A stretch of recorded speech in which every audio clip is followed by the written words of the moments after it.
जी, तो इस वक्त मैं सोसाइटी में ही खड़ा हूँ जो कि आप लोगों को मैं पहले बता चुका हूँ कि हमारे गांव के साथ न्यू लाहौर सिटी के नाम से एक सोसाइटी बनी है।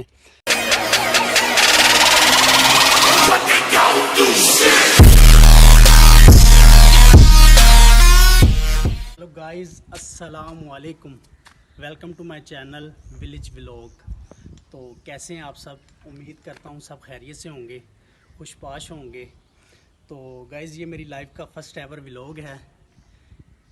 करीबन एक साल पहले से ये आइडिया मेरे माइंड में था कि मैंने व्लॉगिंग स्टार्ट करनी है, क्योंकि कुछ मिसाइल की वजह से मैं व्लॉग स्टार्ट नहीं कर पाया। इस व्लॉग को लेकर मैं काफ़ी एक्साइटेड भी हूँ और नर्वस भी हूँ। एक्साइटेड इसलिए हूँ कि बहुत सारे यूट्यूबर्स को मैंने देखा है और जो मेरे लिए इंस्पायरेशन है कि कैसे वो दिनों में ही ख़ुद को ज़मीन से आसमान पर ले गए। ओबियसली इसमें कोई शक नहीं है कि उन्होंने बहुत ज़्यादा मेहनत की है और मेहनत से ही वो ख़ुद को ऊपर लेकर आए हैं। तो मैं भी इसलिए ख़ुद को एक्साइटेड सा फील कर रहा हूँ कि मेरी ऑडियंस या मेरे देखने वाले मुझे भी उनकी तरह तनहा नहीं छोड़ेंगे, मुझे भी पूरी सपोर्ट करेंगे, मेरी भी हेल्प करेंगे और मेरी मेहनत को रायगा नहीं जाने देंगे। सबसे पहले मैं आपको अपना इंट्रोडक्शन करवाता हूँ। मेरा नाम मुदस्सिर रशीद है। मैं लाहौर में एक देहात से बिलोंग करता हूँ। तो आप लोग देख सकते हैं कि ये मेरे गांव के मनाजिर हैं। पहले यहाँ पर सब्ज़ खेत ही खेत हुआ करते थे। इन खेत की हरियाली से आप लोग अंदाज़ा लगा सकते हैं कि गांव का माहौल कितना पुरसकून है। पहले यहाँ पे सिर्फ खेत ही खेत हुआ करते थे, चूँकि अब यहाँ पे करीब में एक सोसाइटी न्यू लाहौर सिटी के नाम से डेवलप हो गई है और लोगों ने अपनी ज़मीनें बेचकर सोसाइटी में मूव हो गए हैं। और कुछ लोग ऐसे भी हैं जो अभी भी अपनी इन ज़मीनों के साथ मुंसलिक है। इंशाल्लाह मैं अपने आने वाले व्लॉग्स में आप लोगों को उन लोगों से भी मिलवाऊंगा और उन लोगों का लाइफस्टाइल भी आप लोगों को इंट्रोड्यूस करवाऊंगा।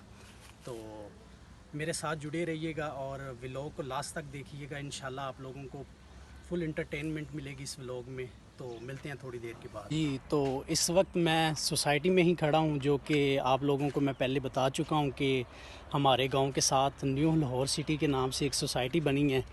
तो आप लोग देख सकते हैं कि सोसाइटी के मनाजिर कुछ इस तरह के हैं।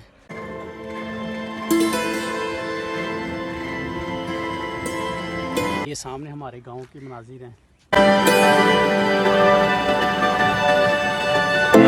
तो गाइस मैंने अपना आधा व्लॉग सुबह मॉर्निंग टाइम में ही शूट कर लिया था।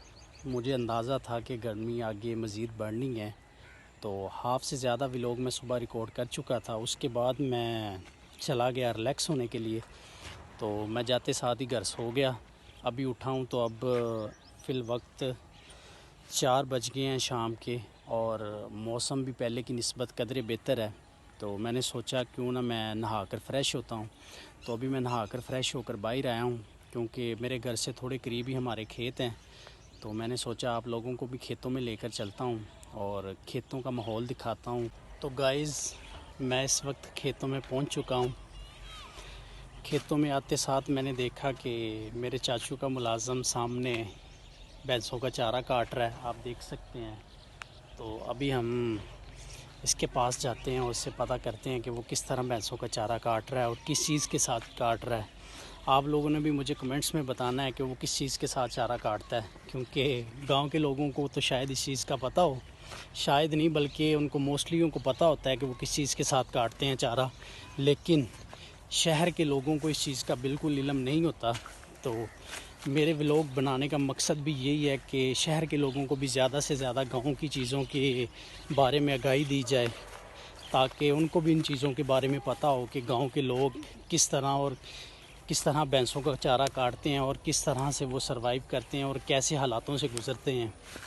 तो चलते हैं चाचू के मुलाजिम के पास और आप देख सकते हैं कि वो कितना चारा काट चुका है। ये सारा चारा उसी ने काटा है। तो वो सामने काट रहा है, आपको मैं उसके पास लेकर चलता हूँ। ये देखें, आप देख सकते हैं वो किस तरह भैंसों का चारा काट रहा है। पहलवान किन्ने ना काटदा पे चारा? अच्छा।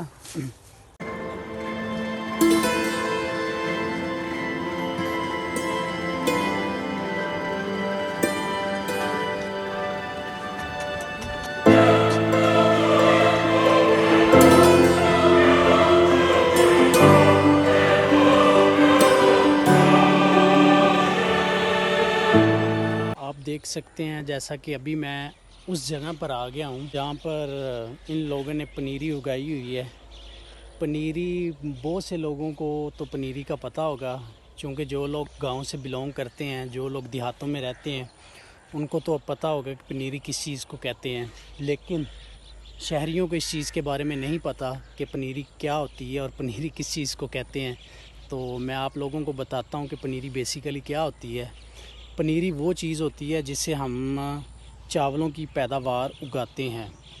पनीरी को बनाने का तरीकाकार ये होता है कि सबसे पहले तो आपका जो भैंसों का डेली बेस का गोबर होता है उसको ये लोग इकट्ठा कर लेते हैं और उनको डेली का डेली भैंसों के नीचे फेंक देते हैं। भैंसों के नीचे इसलिए फेंकते हैं कि ताकि वो गोबर जो है वो बारीक हो जाए, भैंसें उसके ऊपर से गुज़र के जाती रहें और वो बारीक होता रहे। जब इन्होंने देखना होता है कि अब हमारा चावलों की फसल उगाने का टाइम करीब आ गया है, तो ये उस सारे गोबर को इकट्ठा कर लेते हैं। उस वक्त वो गोबर बिल्कुल बारीक हो जाता है और सूख कर बिल्कुल सूख जाता है। तो उसको ये लाकर उस एरिए में फेंक देते हैं जिस एरिए में इन्होंने ये पनीरी बीजनी होती है। वो उस पूरे एरिए में उस गोबर को गिरा देते हैं और उसके बाद ये लोग जो है चावलों का बीज मार्केट से या जो इन्होंने अपने पास रखा होता है वो बीज लाकर उतने एरिए में फेंक देते हैं और पानी लगा देते हैं। तो गाइस, अभी मैं आप लोगों को लेकर चलता हूँ उस नाले की जानिब जिससे यहाँ के सारे खेतों को पानी लगता है और यहाँ की सारी जो ज़मीनें हैं जिस खाले के थ्रू ज़रियाब होती हैं। ये देखें जी, अभी लास्ट टाइम चाचू वगैरह ने जो गंदम की फसल काश्त की थी उसकी उन्होंने ये तूड़ी जो है इसकी दड़ बाहरी लगा दी थी, क्यों हवेली में इतनी जगह नहीं थी। तो उन्होंने सोचा कि क्यों ना बाहरी दड़ लगा दी जाए, जब हवेली में जगह बनेगी तो तब इसको यहाँ से उठवा लेंगे। मैं तो एक्सपेक्ट ही नहीं कर सकता कि मौसम एकदम से इतना प्यारा हो जाएगा। पक्की बात है ना कि जिस दिन ज़्यादा गर्मी हो उस दिन शाम को जो है ना मौसम जो है चेंज होता है, या तो बहुत ज़्यादा बारिश हो जाती है या तो आंधी चलना शुरू हो जाती है। तो मुझे भी ऐसा लग रहा है कि अभी थोड़ी देर में जो है ना या तो बारिश चलना शुरू हो जाएगी या तो हवाएं तेज़ चलना शुरू हो जाएंगी। माशाल्लाह कितना प्यारा वेदर है। देखें जी, ये है वो पॉइंट।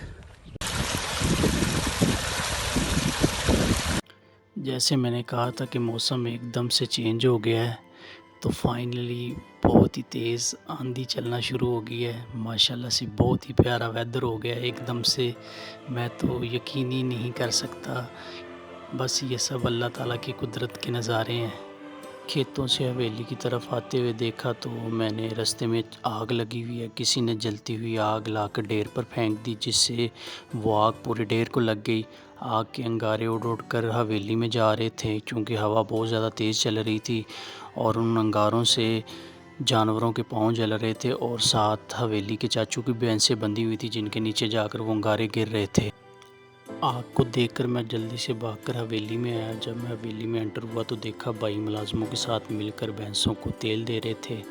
तो मैंने भाई से रिक्वेस्ट की और एक मुलाजिम को साथ लिया और पानी की बाल्टियां भर भर कर हमने उस ढेर पर फेंकी, ताकि उस आग पर फ़ौरन से काबू किया जाए, क्योंकि आग जो थी वो बहुत तेज़ी से फैल रही थी और उसके अंगारे उड़ उड़ कर हमारी हवेली की तरफ आ रहे थे।